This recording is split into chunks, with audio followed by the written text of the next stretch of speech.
going to be tough for the deuces to win this one. Hang on for the ride.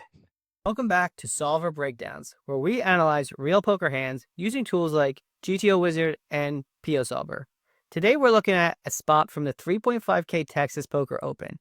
It's a small blind versus button 3-bet pot with about 60 bigs effective. I picked this hand because it's from a day one, not a final table. That means no ICM pressure, just clean chip EV decisions.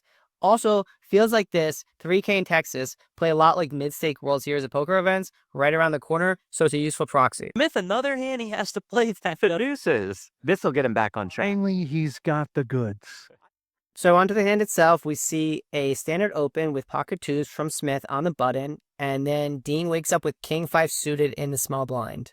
Dean with the King 5 suited. Yeah, We'll Dean put can't more help in. himself. Here we go. Big one, Berlin. Dean chooses to 3-bet the King 5 suited, and if we pull up the GTO Wizard charts, that is a standard 3-bet about 50% of the time, about the other 50% it's calling. I'll still note it, though, that in the 3K in Texas, people are 3-betting the King 5 suited. I think a lot of old school players wouldn't. The deuces is a hand that wouldn't be just shocked to see him just YOLO it in there. How many Give it bigs the do we have? business. Like 60? Give him the business. Now, the commentary suggests pocket twos facing this 3-bet should just go all in. And that is, in fact, the GTO Wizard play. It always goes all in with pocket twos there, and usually with pocket threes. A few years ago, I'd have thought jamming pocket twos at 60 bigs was a punt. 30 big blind, sure, but 60 feels way too deep. But it makes sense if the small blind is 3-betting as wide as they should. Hands like King 4 suited and Queen 5 suited against a range that wide. Deuces is getting a lot of folds, has decent equity when called, and avoids miserable post-flop spots, as will be evidenced in this hand. We go to this flop of 9-8-3 with a diamond flush draw.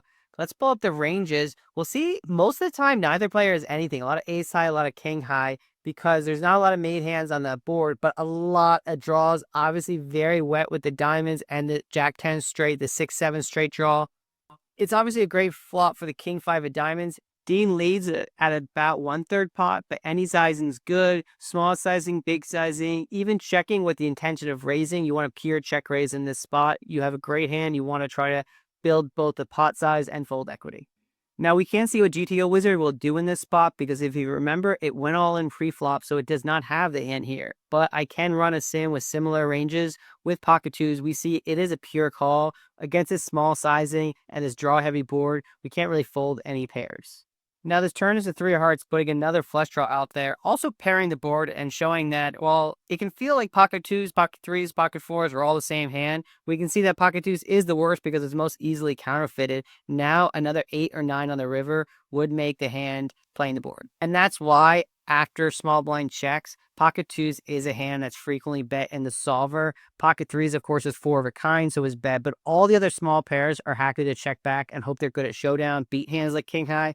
Pocket twos needs to bet, get protection from the board pairing on the river and counterfeiting it. Wonder if Dean's planning on check raising if Smith were to bet. Now, Smith does make that small quarter pot protection bet, and as the commentary predicted, Dean instantly check jams, and it looks really brilliant because he got a better made hand to fold. He got a little extra in there by checking and inducing the bet, and the commentary thought it made a lot of sense. Would kind of be surprised to see him just call. Okay, just check it in there. But interestingly, in both GTO Wizard and my own sims in PioSolver, it's never check raising here. In fact, it thinks the check raise is really bad. The check raise does win chips. It will win on average. The problem is check calling will win a lot more chips. The problem with check raising is how many draws are on the board. You can expect basically all the top pair to call you, even all the second pair of eights should call you.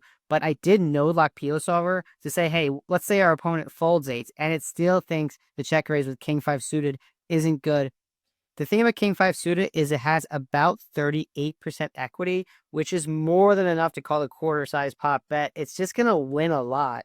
But 38% is obviously not a good situation for the rest of your stack. And again, we should expect a lot of calls here. In solver lane, we also prefer bluffing with our worst hands. We have queen high flush draws that benefit more from folds from hands like queen jack that would have flopped a straight draw. King 5 suited can obviously beat those hands without making a hand. It gets even more confusing because I'm saying the king high flush draw is too good to bluff with. You should use your queen high, But then the solver does like bluffing with the ace, queen of diamonds, but it's not really a bluff. If it's called, it has 48% equity. So it's mostly just a value jam that maybe gets folds every now and then. I am skeptical of my own analysis that this is a bad check raise, but I looked at it multiple times. Even back of the envelope math shows that king 5 is just going to win a lot with check call. It'll also win with check raise, but just punts into better hands like ace high flush draws too often. I find these spots one of the toughest spots in poker when you have a good draw. Is it good enough to just check call with, or do you turn it into a semi bluff? I don't have easy answers, but I would consider, do you have worse hands to bluff with? How often am I going to get looked up because it looks like a bluff? And how does my equity compare when I call versus if I do jam and do get called? If you're still watching, I appreciate you checking it out. I'm analyzing tournament hands in preparation to play some World Series of Poker bracelet events. I hope you enjoyed it. If so, like, subscribe, stick around for the next one.